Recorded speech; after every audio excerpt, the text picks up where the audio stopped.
Bom, boa tarde. Boa tarde a todos que estão aqui. Algumas caras eu já conheci durante a terça-feira e a quinta-feira, hoje, a passear lá pelo Bexiga. O meu nome é Sara Belém, para quem ainda não conheci.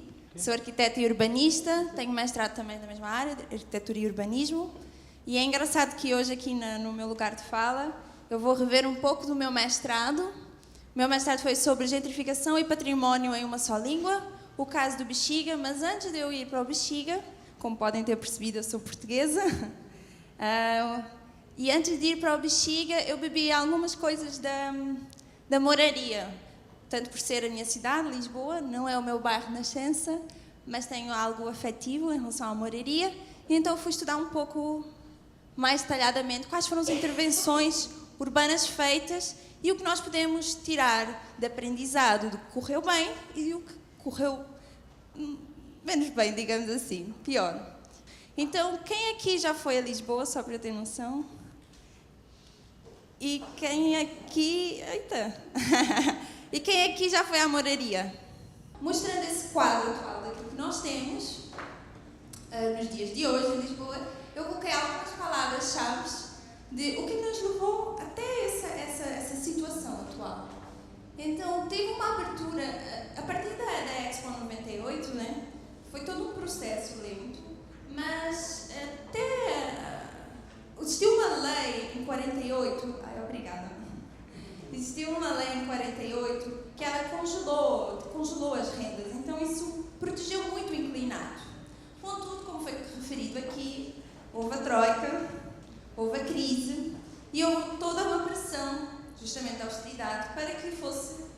essas rendas estão a ajudar o inclinado, é verdade, conseguem se manter as pessoas lá, de alguma forma também dificulta a revitalização ou a reabilitação do património do edificado, era algo que o proprietário reclamava. Então, com a troika veio toda essa pressão para não, temos que flexibilizar. E essa flexibilização, ela veio um pouco, aí vai divergir do que foi apresentado, mas veio por um investimento estrangeiro, mas apoiado em vistos gold. Alguém aqui sabe, ou já ouviu falar dos vistos gold? Os vistos gold, se a pessoa investir, se um estrangeiro, ele investir, tem três maneiras de ele conseguir a residência. Então, se ele investir 1 milhão, fazer uma transação de 1 milhão ou superior a isso, ele consegue ter a residência lá. Se comprar um imóvel a um preço de 500 mil euros ou superior, investir assim no imobiliário, ele também consegue. Ou então, através de postos de trabalho, se ele criar 10 postos de trabalho. Então, com isso, e o governo, a Câmara Municipal de Lisboa, ela detinha detinha um acervo imobiliário muito grande no património, que de repente, justamente com essa pressão, tanto de vamos fazer, como foi referido em 2012, a lei dos despejos, ou seja, vamos flexibilizar isso de colocar para fora as pessoas agora, porque afinal, porquê que eu hei de vender por 200 mil euros se eu dou-te 500 mil e tu ainda ganhas um visto de residência? Então, com isso, forçou com que as pessoas fossem expulsas dos despejos, nós chamamos da lei dos despejos, justamente, além de todo esse quadro de investimento. Além do que foi referido, teve também a estratégia de reabilitação urbana 2011-2024, ou seja, 92% da área da cidade ficou sendo considerada como área para reabilitação urbana, o que facilitou com que, por exemplo, o plano local de habitação e outras estratégias, outros planos, incidissem sobre essas áreas denominadas como estratégicas. E houve um grande foco no espaço público. Aqui é o exemplo de uma revista de 2014 que refere a Moraria como um exemplo de sucesso na reabilitação do seu quadro edificado e, inclusive, o Souto Moura estava no júri. Bom, para isso eu passo já para o quadro de referência estratégica nacional, em especial o da Moraria. Coloquei o fado também, justamente porque ele foi um dos eixos identitários muito usados justamente para renovar a ideia ou a maneira como se queria modificar e fazer a reabilitação. Aqui nós temos o Castelo de São Jorge, aqui o Martim Muniz, Paço Martim Muniz. Muito engraçado que na criação das identidades, a moraria, ela é desde a formação da cidade, desde 1147, é bem antiga, e ela moraria justamente porque na conquista cristã da cidade, os mouros ficaram numa área reservada, dando as costas para o castelo. Então aqui começa, caminhando para cá, a gente começa a ir para a moraria.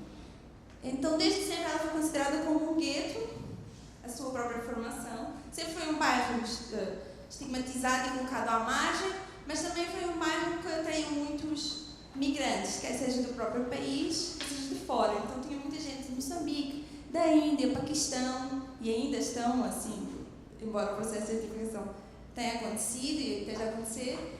E ao mesmo tempo era uma área, um local da cidade de Lisboa que tinha 3 eixos de problemas, digamos assim. Muitas pessoas em situação de rua, prostituição e tráfico de drogas, enfim. Então era uma área bastante estigmatizada, até pelos os próprios moradores brincavam e diziam assim, com mala fama até para a frente do castelo, diziam assim, os turistas não querem saber de nós. Eles gostam de ir para a Alfama, mas da moraria nem os turistas querem cá vir. Então, o quadro também era esta situação que estava. Antes desse plano de ação, esse plano de ação começou, esse quadro de referência estratégica nacional é de 2007. Começou em 2007, digamos, veio com fundos da União Europeia, do FEDER, em torno de 7 milhões, e ele assentava-se em eixos estruturantes e eixos instrumentais. Na verdade, ele teve um ano de candidaturas e mais, supostamente, 2 anos de obras, mas na verdade só começaram as obras realmente em 2009. O ano de candidaturas deu-se certinho, mas as obras atrasaram e, concomitante ao plano de ação daqui do CREM Moraria, houve o Programa de Desenvolvimento Comunitário da Moraria. Bom, esses estruturantes, basicamente os dois planos e programas, digamos, eles se complementavam. Enquanto um tinha muito mais foco e era apropriado pelo poder público de incidir sobre o espaço público, então uma das coisas que reclamavam na moraria era justamente não poder circular na calçada, seja por lixo, insegurança. Então, o próprio quadro e o espaço público da maneira como ele estava, então houve um foco muito grande em atuar no espaço público, ao mesmo tempo que se cria uma nova imagem da cidade, atrelada ao fado, e cria-se o Centro de Inovação da Moraria, que era uma incubadora de projetos voltados para o bairro. Além disso, em termos de eixos instrumentais, existiu uma valorização de artes e ofícios, a criação de um corredor intercultural, como eu vou mostrar aqui. Não muda mais. Travou. Continuando. Já eventualmente aparecerá, então vamos continuar. Houve a criação também de uma banda desenhada, eu não sei, BD, faz sentido? Isso, História em Quadrinhos, obrigada. Sobre a moraria, um festival de Amundos na moraria. Houve houve todo um conjunto de ações para reforçar a identidade, do que seria a identidade do bairro. Então eles resolveram resgatar o fado, porque diziam que a Casa da Severa, a origem do fado estaria na moraria. Então,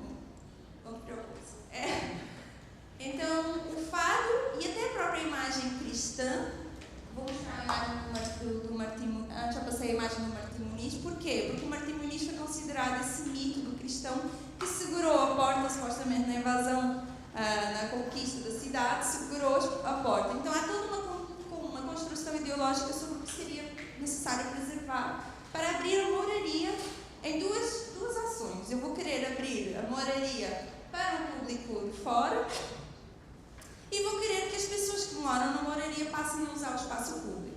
A verdade é que depois das obras, de fato, a população do bairro era bastante idosa e muita gente depois das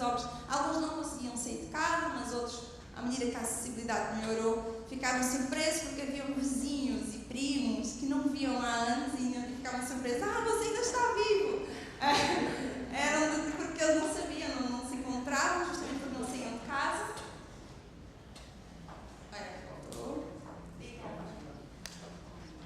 Então, muito rápido. Bom, houve todo esse corredor cultural, como eu estava a dizer, do Largo do Intendente ao Largo Adelina Mar da Costa, essa Casa da Severa, esse ponto do fado, o Centro de Inovação, que eu disse que seria essa incubadora, e que seria a reabilitação já do património, que era o quarteirão dos Lagares, então tem toda essa construção e reabilitação do que já existe, a conversão desse antigo mercado, e no Largo do Intendente, que é esta imagem atual, no Largo do Intendente, na altura, então nosso prefeito, né, o presidente da Câmara Municipal de Lisboa, António Costa, hoje ele é o nosso primeiro-ministro, ele resolveu, não, como as pessoas já estavam cansadas de ouvir, vai haver mudança na moraria, ele disse, não, eu vou realmente transferir o meu gabinete para cá, para o Largo do Intendente, antes um largo que as pessoas não frequentavam justamente para aqueles pontos, ou pelo menos que havia um estigma de fora em relação a como seria o Largo do Intendente,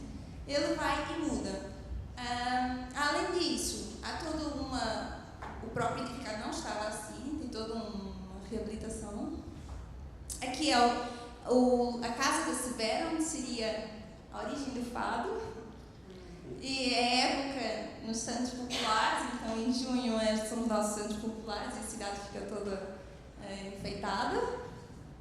Aqui é o Centro de Inovação da Moraria, onde se há a incubadora. Atualmente ela recebe vários projetos, mediante a aplicação as pessoas, elas conseguem colocar lá os seus negócios. A questão é que inicialmente ela era voltada só para o bairro, só que hoje não é assim. Aqui, dentro desse Centro de Inovação da Moraria, do SIM, tem um deputado do Partido Comunista, que hoje ele está no Parlamento Europeu, a ouvir uma audiência, a ouvir as queixas da população de um edifício específico lá na moraria que estava a ser, as pessoas estavam a ser despejadas. Então ele estava a ouvir, ou seja, é um espaço que é utilizado, e a questão foi, depois de todas essas obras que eu referi, e o próprio programa, eu não detalhei, mas o programa dividiu-se, esse programa foi em 2011, via orçamento participativo, uma cidadã do bairro inscreveu a sua iniciativa de querer articular, pelo orçamento participativo, mas querer articular as entidades, articular as entidades que já existiam no bairro, enfim, criar um programa de desenvolvimento comunitário. E ele dividiu-se, então, de facto, em 2011 ele começou, e ele foi se dividindo em três ações. Então, no início foram mapeadas as associações que existiam na moraria e que muitas não conversavam entre si, não conheciam o que faziam. Em seguida, foi mapeado, foi feito um diagnóstico e foi muito engraçado, porque como a prostituição era um dos elementos que aparecia no diagnóstico, foi feito também um trabalho de toxicodependência, até de capacitação das prostitutas, por exemplo, que estavam lá na moraria. E elas disseram que se identificavam até, inclusive, mas para inserção, se você quiser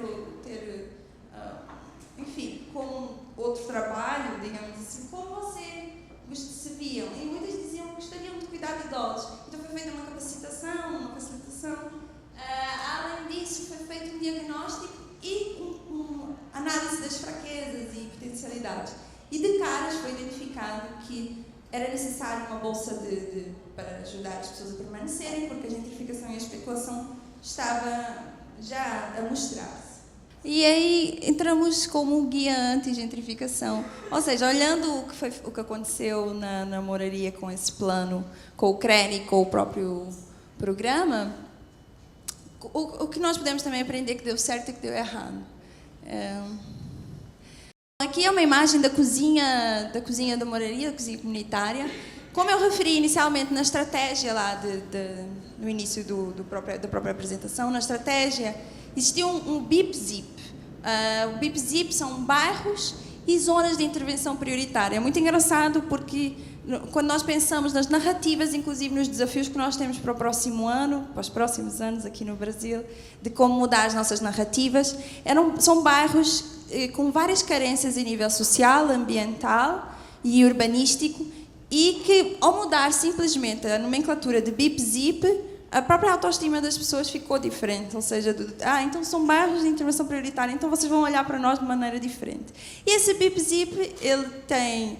As pessoas inscrevem, as pessoas podem ser associações, desde que duas entidades, associações locais, pode ser também poder público, elas inscrevem um projeto de âmbito, muitas vezes para renovar em termos cultural a área do seu bairro, e com isso recebem até 50 mil euros para, em um ano, são responsáveis pela execução e não só pela candidatura, mas pela execução, pelo projeto em si, se forem contempladas. Então, aqui é a cozinha comunitária da Moraria, que foi em 2011, veio do BIP-ZIP. Aqui um dos cozinheiros é sírio, ou seja, a cozinha abre das quartas às sextas-feiras, são 5 euros que a pessoa paga para comer, e é desde entrada, prato principal e sobremesa, além de que uma vez por mês eles têm uma reunião, vem um chefe renomado que faz algum evento, com isso conseguem angariar verba, e uma vez por mês também eles têm uma reunião e abrem para a comunidade, e é de graça. Então foi algo que foi inscrito, foi bem sucedido, pelo menos do meu ponto de vista. Tem outro que foi o Largo Residências, que fica no Largo do Intendente, que era para um projeto de uma residência artística. Aí já, questiona-se em alguns pontos, é questionável se deu certo ou não, pelo dinamismo que foi feito, eles foram contemplados, mas pela própria dinâmica do tanto de intervenções artísticas que tiveram. Aqui é o programa Renda Acessível, que está dentro da estratégia e dentro do programa local de habitação, gerou esse Renda Acessível. Esse Renda Acessível tem bastante controvérsia, por quê? Porque ele visa, aqui onde nós estamos, na Moraria, Arroios, então em 15 localidades, em 15 áreas da cidade, é feita uma maneira com que a classe média, ou seja, que não se conseguiria estar enquadrada no acesso à moradia social, mas que também não consegue mais comprar ou ter acesso à renda por conta do preço do mercado que está a ser praticado. Então, eles têm aqui, através tanto do Estado quanto do setor privado, do mercado imobiliário, eles fazem, cada um tem o seu papel, e tornam com que as rendas sejam acessíveis. A grande questão é que, assim, o percentual que isso é viabilizado, ou seja, o percentual que atende é muito baixo comparado com a demanda. Então, em 2016, se eu não estou em erro, é 5 vezes abaixo da demanda. Ou seja, é muito pouco expressivo, e essa é uma das principais críticas. Mas, basicamente, funciona assim. O setor público, ele tem esses imóveis, ele abre um concurso para que essas pessoas que estejam habilitadas para se inscrever e para serem contempladas no programa Renda Acessível possam. Então, abre depois um sorteio. Além disso, ele dá ao setor privado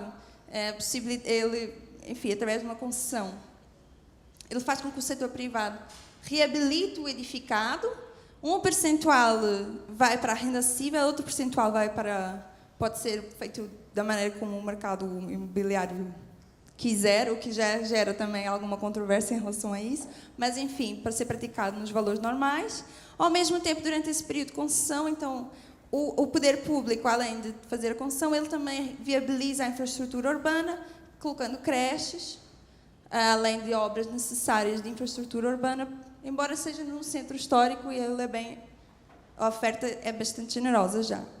E, por meio... A questão de tempo é 35 anos. A partir de 35 anos da duração pode terminar aí. E o setor privado, ele fica, então, a cargo de fazer essa gestão das rendas de recebimento, embora seja estipulado de T1, de T0 a T2, o valor da renda acessível, e aqui quando nós comparamos com o valor praticado do mercado. Então, além disso, tem a habitação social. Mas, enfim, a grande crítica é que é um dos exemplos lá na Mouraria, desse programa, do programa Renda Acessível, onde vai ser. Tem também uma parte destinada a estabelecimentos comerciais. E, por fim, tem uma espécie de, dentro dessa análise toda que foi feita, estratégias anti-gentrificação, digamos assim, mas que, na verdade, são pautadas já pelos movimentos que lutam pelo direito à moradia em Lisboa, que são várias pessoas engajadas, mas que, digamos, num eixo macro, aliás, seria um Estado capaz de realizar um projeto urbano. Então, muito que se critica é que não temos noção da nossa capacidade de carga turística, então tem que ser levado isso à frente, temos que saber. Tem a questão de fazer um projeto urbano integrado e que leve em visão realmente a população que lá vive. Então, uma articulação com os movimentos sociais tem que estar. Além disso, tem que haver toda uma reformulação na própria lei, na chamada lei dos despejos, porque ela não pode continuar do jeito que está, e também na própria lei de investimento, ou seja, esse visto gold. Tem também os residentes não habituais, enfim, tem toda uma questão tributária aí que fomenta e que é bem maior do que propriamente só o exemplo de Lisboa. Além de fortalecer os próprios movimentos sociais, que estão muito fragmentados. Isso não otimiza nem sistematiza a nossa luta, nem o nosso engajamento.